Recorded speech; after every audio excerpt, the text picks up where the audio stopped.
12 years, Marisol, in my home. I trusted you with my children. I did not touch your ring, Mrs. Hollis. Please just go. Before I make a call, I can't take back. Everyone in that hallway was certain, and every one of them was being recorded by a camera this family had aimed at the one person they'd already decided was guilty. They just forgot it was on. 6 days earlier, none of this existed. Marisol Vega had cleaned that house for 12 years, long enough to know how the boy took his coffee before he was old enough to drink it. Camera paid for itself already. Caught the porch guy last month. Records the whole hall, sound and everything. Marisol, the Hendersons are coming Saturday, the good silver. Robert Hollis had put a camera in his own front hall, top of the line, and told the neighbors it was for package thieves. Mostly, it watched the help. Robert, your mother's ring, the one she left me. It's not in the dish, it's not in the box. The ring was old money in a house that mostly had new, 50 years on Robert's mother's hand, left to Diane like a verdict, you'll do. Losing it wasn't the kind of loss a credit card fixes, and Diane knew that before she finished searching the box. Mom, I wasn't going to say anything, but I saw Marisol come out of your room on Tuesday when you were at your thing. I figured she was cleaning, but now. Stay. There it is. Keep that word, Tuesday. He said it standing under the camera, in the hall that records sound and everything. A boy that comfortable never imagines the room is listening. I need to look in your bag, Marisol. Don't make it a thing. Look at all of it. And here's the trick certainty plays. The empty bag changed nothing. To Diane, it only proved how careful a thief she'd hired. I want her out today, and I'm filing a report, and I'm calling the agency so she can't do this to the next family. Let's not ruin the woman, Diane. She ruined us first. Robert had 100 cameras' worth of proof one room away, and it never crossed his mind. Why check the footage when you already know? That's the thing about being sure. It feels exactly like being right. Mrs. Hollis, your camera. It is right there. It has watched that dish every day for a year. Look at Tuesday, please. Just look at Tuesday and you will know. Don't make it worse than it is. She pointed at the answer. She said the day out loud, and they would not look, because looking might cost them the one comfort they had left, being certain. So the woman who raised their children walked to the bus with her whole life in a bag the size of a lunch sack. By dark, the phone tree of a nice neighborhood had a news story about the housekeeper and the ring. And 40 feet behind her, on a wall she'd dusted 1,000 times, a red light kept the truth on file, waiting for someone brave enough to press play. The agency put her on hold, off the list, in plain words. No charge filed yet, and already 3 families had gone quiet. A rumor doesn't need a verdict. It just needs a nice enough neighborhood to carry it. Mama, what did they say you did? A ring. Mrs. Hollis's ring. They say You, who folds that family's laundry and never once. Okay. Tell me exactly, every room, every day. I told them. I told them at the door, the little camera in the hall. I said, look at Tuesday. There's a camera in the hall, pointed at where the ring was, that records to their phones. They would not look. Because they didn't have to look to fire you, but to press charges. A judge looks, and that footage is you walking around innocent all day Tuesday. These systems only keep about a week unless you pay for the cloud. They bought the camera, not the storage. Mama, how many days ago was Tuesday? 6. The clip that could clear her had about a day left before the camera quietly recorded over it and forgot she was ever innocent. Marisol had already done her part. She'd named the day and pointed at the wall, and she would not beg that house to look twice. That was her pride, and she'd earned it. Nora didn't have any to spare. She went to make them look. Why would we even watch that? It's obviously, Mom already knows what happened. It's a grainy little camera. It's not going to show anything. Funny. Everybody in this house wants to skip the one thing that recorded the whole hall. Watch the room when someone offers to check the tape. The innocent lean in. Ethan Hollis found a reason to leave.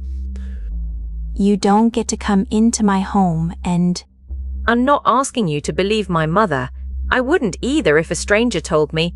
I'm asking you to believe your own camera. You bought it, you aimed it. You pay for the internet it runs on.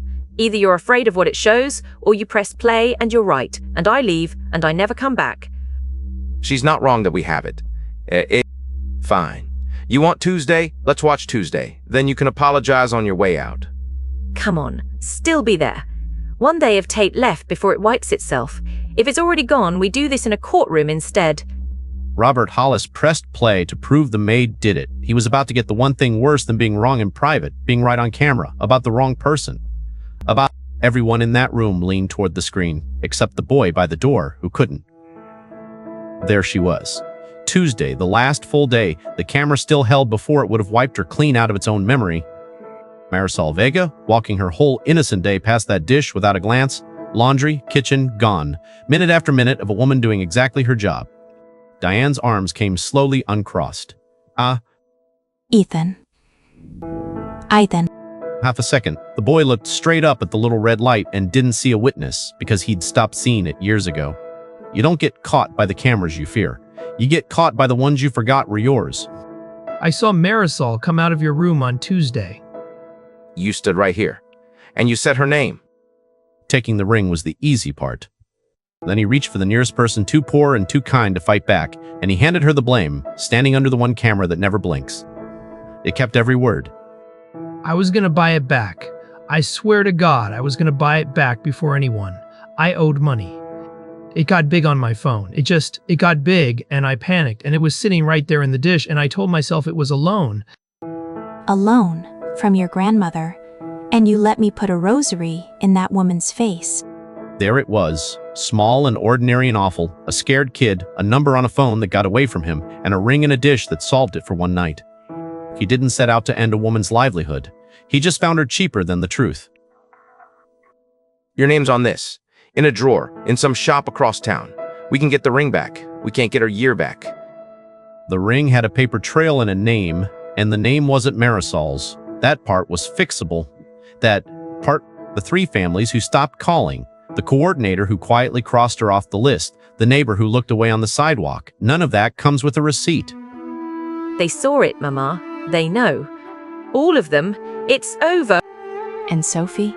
Who was with Sophie while they watched all that? Here's what nobody tells you about being believed. When it comes on time, it feels like justice. When it comes a week too late, after the phone tree, after the empty calendar, it just feels like the bill for something you never broke. Marisol had won. She looked like a woman counting what it cost. The agency's been told. In writing.